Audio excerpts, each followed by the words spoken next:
স্বরূপ বিশ্বাসকে নিয়ে আজকে তার ফ্ল্যাটে পৌঁছে যায় পুলিশ এবং সেখানে একটা গুপ্ত ঘরের হদিশ পাওয়া যায়।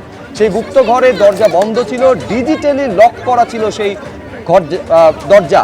তালা খোলার জন্য মিস্ত্রি আনা হয়, কিন্তু সেই ডিজিটাল লক খোলা যায়নি। এখন প্রশ্ন হচ্ছে কি রয়েছে এই রহস্যজনক ঘরে, কেন ঘরের দরজা ডিজিটাল লকে বন্ধ করা রয়েছে।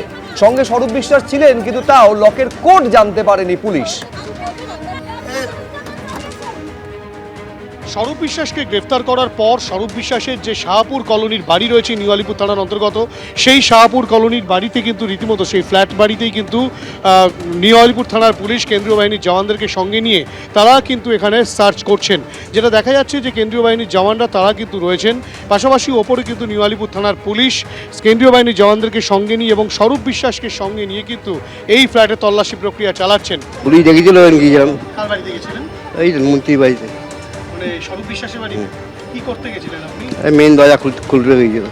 মেন দরজা কি তালা খোলার জন্য আপনি ব্যবস্থা করলেন? খুলিনি, দেখালো কি হয় কি হবে না হবে, লক খোলার জন্য। তিনতলা গিয়ে আমার সঙ্গে নিয়ে গেছিল। মেন দরজা ছিল না অন্য কোনো দরজা? ভিতরে ভিতরে ভিতরে কোনো একটা দরজা, সেই দরজা ভাঙার কাজে গেছিল, মানে খোলার কাজে। সেই চাবি তৈরি করে দিল? না, আমি কাজ করিনি। কম্পিউটার লক হয়। হ্যাঁ, ভিতরে ঘরে। স্বরূপ বিশ্বাসকে নিয়ে ইতিমধ্যেই কিন্তু কলকাতা পুলিশের টিম তারা বেরিয়ে গেল স্বরূপ বিশ্বাসের বাড়িতে। দীর্ঘক্ষণ ধরে তাকে নিয়ে তল্লাশি চালায় কলকাতা পুলিশ এবং স্বরূপ বিশ্বাসের বিরুদ্ধে যে অভিযোগ উঠেছিল সেই অভিযোগের পরিপ্রেক্ষিতে কিন্তু বেলা 12টা থেকে প্রায় 4টে পর্যন্ত 4 ঘন্টা কলকাতা পুলিশের যারা রয়েছেন, দেখাবো একটা ছবিটা, সেই কলকাতা পুলিশের আধিকারিকরা তারা কিন্তু স্বরূপ বিশ্বাসকে নিয়ে দীর্ঘক্ষণ তার যে শাহপুর কলোনির ফ্ল্যাট, সেই ফ্ল্যাটে তল্লাশি চালায় এবং তল্লাশি চালানোর পরে তারা বেরিয়ে যান। কিন্তু এখনও পর্যন্ত স্বরূপ বিশ্বাস মুখে কুলু পেটেছেন, এ বিষয়ে তিনি কিছু বলতে চাননি। স্বাভাবিকভাবে ঘরের ভেতরে যে গোপন ঘরের খবর পাওয়া গিয়েছে, সেখানে কি রয়েছে সেই সব বিষয়গুলো কিন্তু তদন্তকারীরা খতিয়ে দেখছেন, তেমনটাই পুলিশ সূত্রে খবর।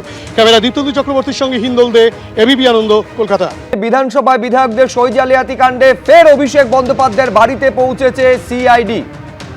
মহিলা অফিসারদের নিয়ে ভিডিওগ্রাফি করা হচ্ছে এবং আমরা জানি যে এই সই কাণ্ডে ইতিমধ্যে এই অভিষেক বন্দ্যোপাধ্যায়ের বাড়ির সামনে সিআইডি অফিসাররা।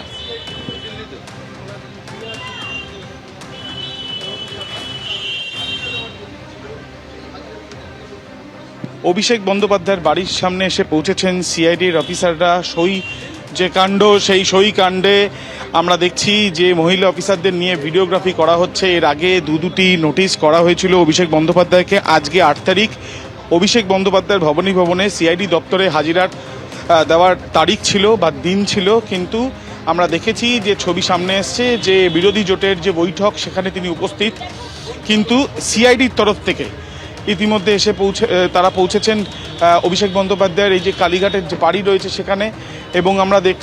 এবং আমরা দেখছি যে দুজন সিকিউরিটি গার্ড তারা এখানে রয়েছেন।